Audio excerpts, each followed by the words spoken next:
We always like to start out at the very beginning. So could you maybe tell us in a minute or two about how you came from IU into your first job opportunity and why you selected it? So I really wanted to go into radio, into promotions or advertising, something like that. And I had been interviewing during spring break. And one of the interviews I got was with a radio station called Q101. It was a big station back then.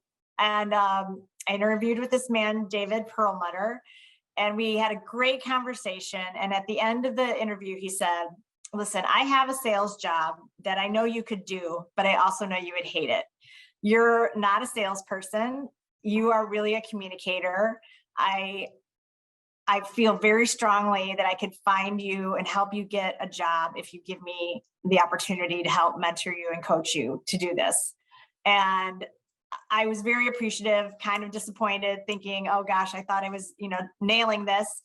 And, but I did send him a thank you letter and, really hoped that we would stay in touch. And honestly, within a couple of weeks, once I graduated, so this is before I had graduated, he reached out to me and he had a job opportunity for me.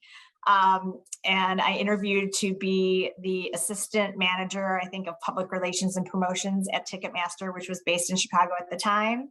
And I ended up getting the job and learned on the job.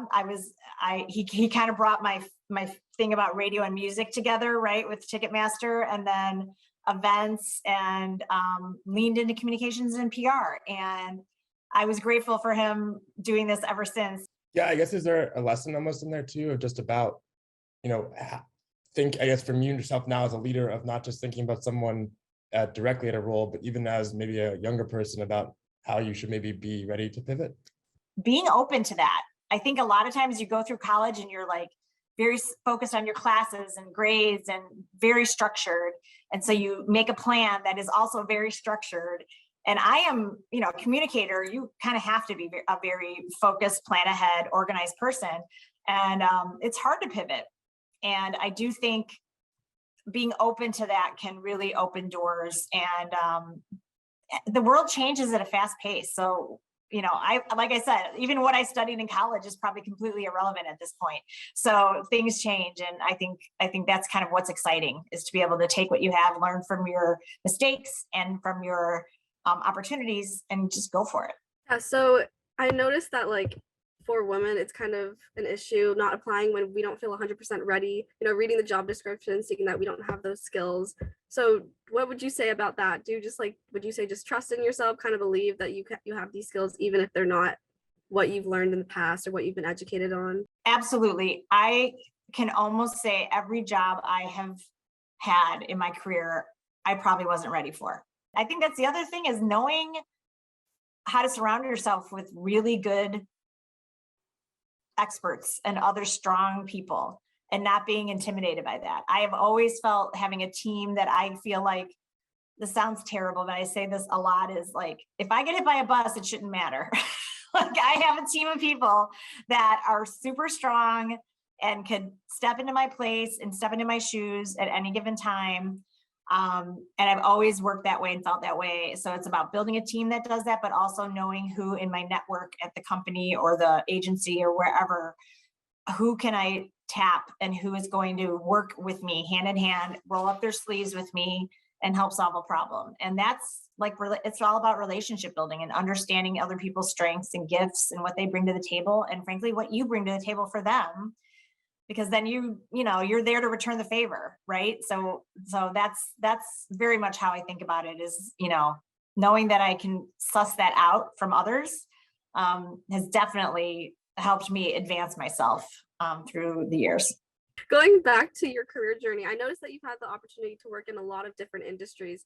Is that one of the benefits of having a career in communications, that you can transfer your skills across these industries? And is there any stop that you felt you learned the most? Working at a communications agency, a PR agency, is the absolute best training ground in the communications business.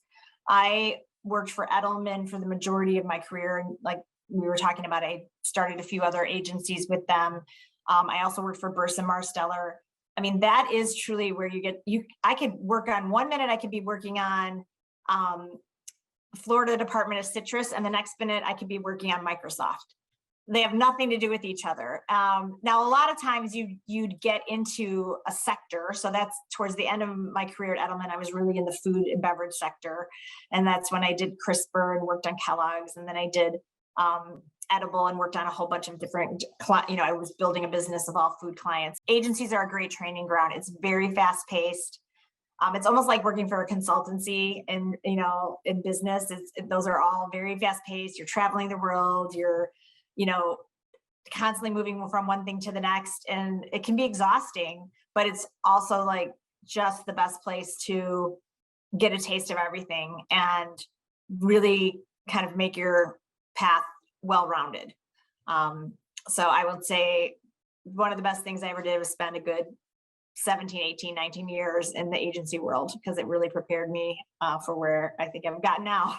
How in this role do you start setting strategy differently than maybe if you were from an agency perspective? And then I think probably the hardest part about it is translating it to all the different constituent groups, both external and internal. But what I do is really just make sure that I have the vision of where we're going as a company at the forefront of everything I do. And, I get requests from internal stakeholders all the time that they need communications to do this, and we have to do this, and we have to do that. And then I always, every request ends up in questions from me. Okay, help me understand what the objective is. What are you trying to do? Who are you trying to reach? What do you want them to understand? What do you want them to walk away with? And I know it drives them crazy because they are just like, just write this newsletter. Please just do this. And I'm like, I'm happy to write the newsletter once we decide that's actually the right thing to do. Because what I can tell you is what we've done for the last 20 years hasn't worked. So let's take a minute, and it can be very frustrating. And that kind of goes back to that mutual beneficial relationship, right? Is hoping that people will trust me and be okay with that and be a little bit patient.